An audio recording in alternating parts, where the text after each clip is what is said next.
사람이 총을 맞아서 죽는 경우가 있다는 거죠. 그럴 때 사람들은 참 의인이다. 그 사람은 자기 목숨 아까워하지 않고 그 친구를 구하러 갔구나. 이렇게 칭송한다는 거예요. 그래서 성경에서 그런 자가 흔하지 않다. 이렇게 말씀했어요. 친구를 위해. 근데 예수님 뭐라 그래요? 만약에 친구를 위해 자기 목숨을 버리는 사람이 있다면 이보다 더 큰 사랑은 없다는 거예요. 가장 큰 사랑이라는 거예요. 아까 포항의 엄마가 너는 살아라. 나는 이제 안 되겠다. 이게 큰 사랑이라 이 말이에요. 왜 자식 살리려고 자기는 내 데려가려 하지 말고 너는 빨리 나가라는 거예요.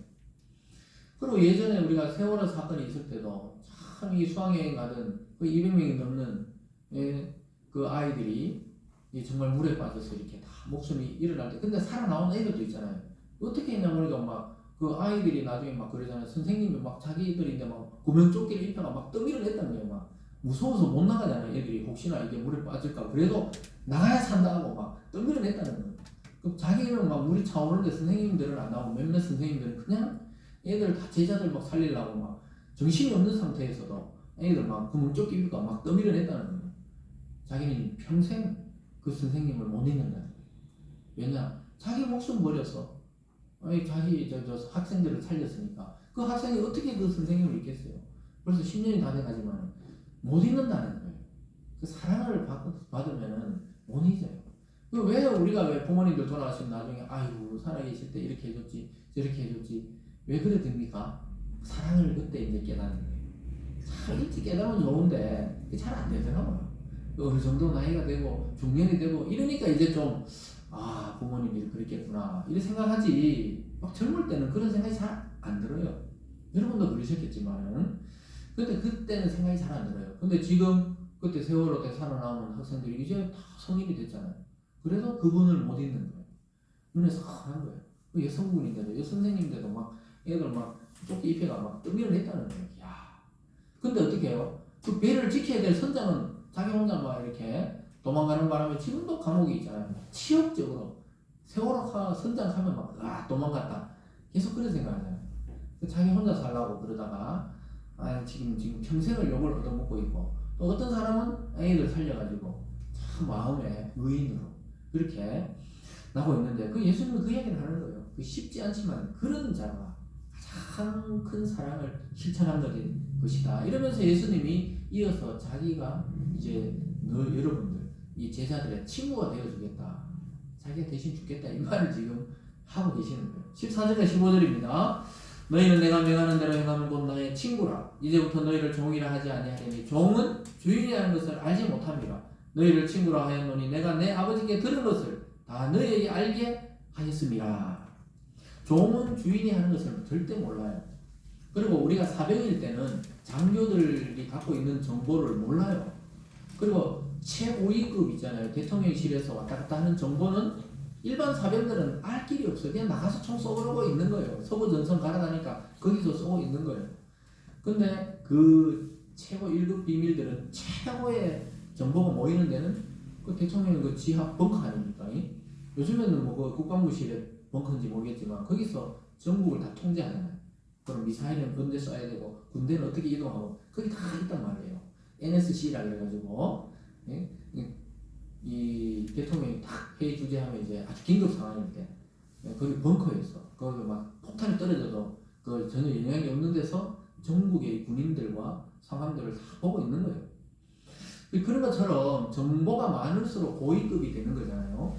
근데 예수님이 그러잖아요. 이제 너를 종이라 하고 너희를 함께 친구로 하겠다. 이 말은 내가 알고 있는 거 너희에게 다 이야기해 주겠다. 고급 정보를 다 알게 해주겠다. 이 말이에요. 저와 여러분은 천국에 가는 그 길을 공유하게 되잖아요. 그런 고급 정보를 우리가 듣고 있는 겁니다. 그래서 우리는 예수님을 주님이라 부르고 하나님을 아버지라 할 수 있는 이 비밀을 갖고 있는 자들입니다. 그래서 이제 예수님 우리 종처럼 여기지 않아요. 친구처럼 같이 친구처럼 옆에서 기도하듯이 우리에게 힘을 주고 용기를 주고 그리고 우리를 결국은 영생의 길로 인도하겠다고 말씀하고 있습니다. 그러면서 예수님은 우리를 친구 삼아서 자기 목숨을 내주셨습니다. 그 말씀을 지금 하시는 거예요. 사실 우리가 주님의 친구가 될 수가 없죠. 우리가 하나님의 자녀가 될 수 없죠. 사실은 아담 안에서 모든 인류는 하나님과 원수 관계였어요. 원수. 근데 하나님이 원수를 사랑하셔서 자기 아들 보내셔서 새로운 아담으로 예수를 세우셔서 예수 안에서 새로운 가족 관계처럼 혈연 관계처럼 우리를 붙들어 주셨어요. 그래서 자꾸 이 아버지와 아들 또 신랑과 신부 이런 관계로 예수님이 자꾸 구원을 설명하는 것입니다. 그러니까 알아들으니까 그렇죠. 여러분 우리는 그러한 그리스도의 희생으로 다시 살아난 존재들입니다. 그래서 여러분 스스로도 막 함부로 막 몸을 쓰고 막 함부로 막 아무데나 가면 안 돼요. 왜냐? 그렇게 존귀한 존재로 변화되었기 때문에 우리 몸을 아껴야 돼요. 건강도 잘 챙기시고 또 음식도 골고루 먹고 또 수면도 잘 취하시고 이렇게 해야 되지. 왜냐? 하나님이 주신 이 인생이기 때문에 소중하게 잘 사용해야 된다 이 말씀입니다. 그래서 성경이 말하는 가장 위대한 사랑은 결국 예수 그리스도의 그 십자가 사랑입니다. 우리가 아까 찬양 불렀을 때 만왕의 왕 내 주께서 왜 고초당했나? 그건 내 때문에 십자가 내가 바라볼 때마다 어떻게 해요? 그의 사랑을 알게 됐다. 그 고백이 아까 그 찬양입니다. 그래서 본인이 직접 십자가에서 친구를 위해 목숨을 버리는 사랑을 보여주셨습니다. 이제 너희도 그렇게 실천하며 살라고 하는 거예요. 우리는 진짜 이 목숨을 다 드리기는 어려워요. 그렇지만 공동체를 위해 또는 가정에서 남편이나 자식이나 또는 부인을 위해 희생하는 이런 것이 친구를 위해 목숨을 버리는 사랑이라는 거예요. 또 교회를 위해서 와서 청소하고 전도하고 이런 것이죠. 마찬가지죠. 목회자도 자기 청춘과 인생을 목회하는데 내 혼자 그냥 신앙생활하고 이러면 편하지만 이걸 다 이게 들여가 하는 것은 이 주님이 말하는 이 사랑을 실천하려고 이렇게 살아가는 것이죠. 다 자기 중심으로 살고 싶지만 그럴 수 없잖아요. 그래서 참 그런 사랑을 여러분도 이미 실천하고 있는데 발견을 못했을 뿐이에요. 그리고 더 좀 넓혀서 실천을 해야 돼요. 이제 그리스도인들은 세상의 그리스도를 모르는 자들을 위해서 우리가 좀 더 희생하고 섬기고 사랑할 때 또 그 사랑이 드러나게 되어 있는 것입니다. 사랑하는 여러분, 그래서 교회 공동체 내에서 또는 가정에서 직장에서 천하보다 귀한 한 영혼을 위해서 내가 헌신하는 것은 가장 위대한 사랑입니다. 예수님도 3년 반 동안 하나님의 아들이신데도 12명의 제자들 키워놓고는 하늘나라로 가셨어요. 그리고 그 중에 한 명은 또 배반을 했잖아요. 그래가지고 11명의 제자를 남겨놓고 나는 다 이루었다 하고 가셨단 말이에요. 왜냐? 한 생명이 천하보다 귀하기 때문입니다. 여러분, 그 희생을 통해 또 섬김을 통해 이 가장 위대한 사랑을 드러내는 참된 성도 되시길 주님의 이름으로 축복합니다. 네. 오늘 마지막 세 번째로는 예수님께서 그러면 사랑하면 어떻게 되느냐? 풍성한 열매를 맺게 된다고 말씀합니다. 지난주에도 포도와 가지 이야기 하시면서 풍성한 인생의 열매를 맺는다고 했는데 오늘 또 반복해서 말씀하고 있어요. 16절과 17절을 함께 읽어보겠습니다. 16절과 17절입니다. 시작. 너희가 나를 택한 것이 아니요 내가 너희를 택하여 세웠나니 이는 너희로 가서 열매를 맺게 하고 또 너희 열매가 항상 있게 하여 내 이름으로 아버지께 무엇을 구하든지 다 받게 하려 함이라. 내가 이것을 너희에게 명함은 너희로 서로 사랑하게 하려 함이라.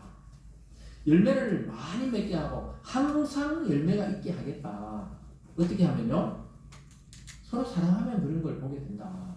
그러면서 예수님이 뭐라 그래요? 너희가 나를 택한 게 아니라는 거예요. 여러분 구원은 내가 하나님을 택하고 기독교라는 종교를 택해서 구원이 이런 게 아니에요. 하나님이 여러분이 태어날 때 아니면 부모님 뱃속에서부터 알고 계셨어요. 그래서 어느 날 복음을 듣고 하나님의 자녀로 하나님이 택해서 낳았다는 겁니다. 믿습니까? 반대로 생각해볼까요? 우리에게 비교해볼까요? 제가 우리 부모를 선택해서 낳았습니까? 내가 언제 어떻게 해서 거기서 태어나야 되겠다 하고 태어난 게 아니잖아요. 태어나 보니 뭐 이런 부모님, 이런 직업, 이런 성품에 거기에 태어났듯이 우리가 바로 하나님이 우리를 그렇게 태어나게 했다는 거예요. 구원에 있어서도 하나님이 우리를 택하였다는 겁니다. 그건 무슨 말입니까? 하나님이 영원히 책임지겠다는 거예요. 우리는 영원한 존재가 아니지만 하나님은 영원하신 분이니까 영원히 우리를 책임지겠다고 약속하고 있는 것입니다. 그러면서 서로 사랑해라 이렇게 말씀하고 있습니다. 여러분 사랑하지 않고는 세워질 수 없는 것이 뭐냐? 주님을 믿는 공동체. 오늘날 보면 이 교회 공동체는 사랑이 핵심이에요. 그거 없이 세워질 수 없다는 거예요. 제가 종종 비유를 들지만 가정과 교회는 하나님이 직접 창조하신 공동체예요. 첫사람 아담과 하와를 창조하시고 가정을 부부로 만들어서 가정을 만들어줬고 또 예수님 부활하시고 성령이 와서 첫 교회가 만들어졌어요. 사도행전. 그래서 교회와 가정은 사랑 없이는 이루어질 수가 없는 거예요. 그 사랑을 빼버리면 어떻게 됩니까? 거래 관계만 남는 거예요. 그런 사람 많다 그러더라고요. 요즘에 예를 들어서 이혼은 안 하고 그냥 뭐 대구는 그런 사람 별로 없겠죠. 서울에 희한한 사람들은 그냥 이혼은 안 하고 각자 삶을 산다는 거예요. 각자. 그리고 각자 돈을 벌고 이혼은 안 하고 말이죠. 그러 같으면 그냥 이혼하지. 그러지만은 이혼은 안 하고 뭐 자기 생활을 하고 가정은 또 이루고 이 사랑이 없는 거예요. 사랑이. 그거는 성경이 말하는 온전한 가정이 아니죠. 그래서 교회와 가정은 사랑이 핵심입니다. 사랑이 있어야 돼요. 아까 사랑은 뭐라 그랬죠? 겸손하고 또 희생하고 섬기는 그게 진짜 사랑이라는 것이죠. 그래서 우리가 믿고 싶어서 믿고 아이 나 오늘부터 그냥 하나님 안 믿을란다 한다고 안 믿어지는 게 아니에요. 잠시 방황할지 몰라도 결국은 돌아오는 거예요. 아유 나는 오늘부터 뭐 우리 부모님 이제 연세도 많고 다른 부모님 좀 찾아봐야 되겠다 이런다고 끊기는 게 아니잖아요. 무슨 말인지 알겠죠? 그러니까 하나님이 우리를 택했기 때문에 여러분 도망갈 수가 없어요. 요나 보세요. 요나가 막 하나님을 피해서 도망갔는데 어떻게 해요? 하나님 그래 도망갔구나. 가만 놔둔 게 아니고 막 풍랑을 일으켜가지고 큰 고기가 삼켜가지고 그냥 결국은 다시 하나님의 뜻대로 살게 하잖아요. 그게 하나님이시라 이 말이에요. 그래서 그렇게 되면 어떻게 됩니까? 우리가 열매를 맺는다는 것은 내 힘이 아니고 예수님께서 내 이름으로 무엇이든지 구하면 내가 어떻게 해요? 실행하겠다는 것이에요. 우리가 앞에 살펴본 14장에서 이제부터 너희는 내 이름으로 무엇이든지 기도하라는 거예요. 그러면은 다 이루어 주겠다고 말씀했습니다. 작은 일이든 큰 일이든 우리가 어떨 때는 그렇죠. 뭐 이런 일들은 내가 늘 하던 거니까 내 마음대로 그냥 결정하고 또 어려운 일이 있으면 하나님께 기도하고 우리는 보통 이러잖아요. 근데 예수님은 모든 것을 다 나에게 구해라. 내가 시행하리라 이 말이 응답하고 이루어 주겠다는 거예요. 여러분 우리가 목요일마다 기도하고 또 여러분 매일 아침마다 스스로 기도할 때 안 이루어질 것 같잖아요. 반드시 예수 이름으로 기도할 때 어떻게 해요? 예수님이 이루어 준다고 약속하고 있습니다. 믿습니까? 그래서 이 작은 일 큰 일 따지지 마세요. 아 오늘 점심 뭐 먹을까? 밥 먹을까? 빵 먹을까? 짜장면 먹을까? 그것도 기도하세요. 하나님 뭘 먹으면 가장 오늘 내 몸에 적합할까요? 네? 그럴 때 어떻게 해요? 아, 의도치 않는 것을 또 주실 때가 있단 말이에요. 하나님 그 몸에 가장 필요할 거니까 그런 거죠. 또 큰 일도 기도하세요. 내 인생 어떤 직업을 가져야 될까요? 우리 청소년들 같은 거 진로를 어떻게 해야 될까요? 어느 대학을 갈까요? 대구 있을까요? 유학을 갈까요? 막 서울을 갈까요? 뭐 이러잖아요. 지방에 있는 사람들. 그런 걸 다 기도하세요. 기도하면은 하나님이 분별력을 주고 지혜를 준다는 거예요. 하나님 음성으로 막 구약처럼 막 서울대 이렇게 이야기하는 게 아니고 뭐 분별력을 준다는 거예요. 가장 적합한 곳으로 갈 수 있도록 분별력을 주십니다. 그래서 여러분 우리에게 필요한 것들 또 여러분 기도하는 소망들 예수 이름으로 구해서 다 응답받으시기를 바랍니다. 그러면서 예수님이 말하는 것은 주 안에 거하는 공동체가 맺는 최고의 열매는 결국 사랑이라고 말씀하고 있습니다. 사랑의 열매. 겨울 되면 뭐 사랑의 열매를 달지만 성경이 말하는 열매. 하나님의 사랑으로 세상이 창조되었고 하나님의 사랑으로 인간을 하나님이 창조하셨다면 결국은 우리를 끝까지 하나님의 자녀로 사랑받으며 살게 할 것입니다. 사랑하는 여러분, 예수님은 지금 십자가를 앞두고 이런 말씀을 하고 있어요. 그러니까 더 이상 쓸데없는 말을 하실 시간이 없어요. 꼭 필요한 말씀만 하시죠. 물론 예수님은 모든 말씀이 쓸데없는 게 없지만 지금 이 순간에 제자들 앉혀놓고 발 씻어주고 성찬하고 마지막으로 이제 포도나무 비유 이야기하고 그렇게 이야기를 하고 있는 것입니다. 그래서 당부하고 또 당부하는 것이 뭡니까? 사랑의 원리가 아니고는 교회 공동체가 세워질 수 없고 사랑의 원리가 아니고는 부부가 세워질 수가 없고 가정이 온전히 세워질 수가 없다고 지금 말씀하고 있습니다. 그래서 그걸 잘 비교해보면 돼요. 자기 개인과 가정과 교회가 이게 하나님 안에서 하나로 사랑으로 이 세워지는 가정과 교회가 되어야 되는 것이죠. 그래서 신앙의 공동체는 뭐 학벌이 좋냐 아니면 뭐 돈이 많냐 좋냐 이런 걸로 이게 안 세워지더라고요. 결국은 하나님의 말씀과 성경과 그걸 깨달은 사람들의 사랑을 통해 공동체가 단단하게 세워지는 것이죠. 여러분 사랑할 때 기적을 보게 됩니다. 사랑해야 이게 기적을 보게 돼요. 한 주 동안 하나님의 말씀을 가슴에 다 품으시고 그리스도 우리를 위해 목숨을 버린 것처럼 우리도 누군가를 위해 나는 일생 한번 헌신해 보겠다. 이런 사랑의 마음을 품고 풍성한 열매를 맺는 한 주간 되실 주님의 이름으로 축복합니다. 기도하겠습니다. 사랑의 하나님 아버지 감사드립니다. 참 우리에게 어려운 명령을 내리고 있습니다. 하나님 우리는 우리 자신이 제일 소중하고 우리 목숨을 왜 남을 위해 버리냐 이런 생각을 할 때가 많이 있습니다. 근데 예수님은 우리의 무엇인가가 남을 위해 희생되고 사용되고 섬겨질 때 아름다운 공동체가 되고 그것이 희생이 아니고 기쁨이 된다고 말씀하고 있습니다. 하나님 오늘 말씀을 들은 우리 모두가 그리스도의 사랑을 실천해서 하나님이 주시는 정말 세상에서 주지 못하는 맛있는 포도나무 같은 그런 열매를 많이 맺는 성도들 다 되게 하여 주시옵소서. 감사드리며 예수님 이름으로 기도드리옵나이다. 아멘. 다 같이 찬송가 96장 하시면서 준비하신 예물 하나님께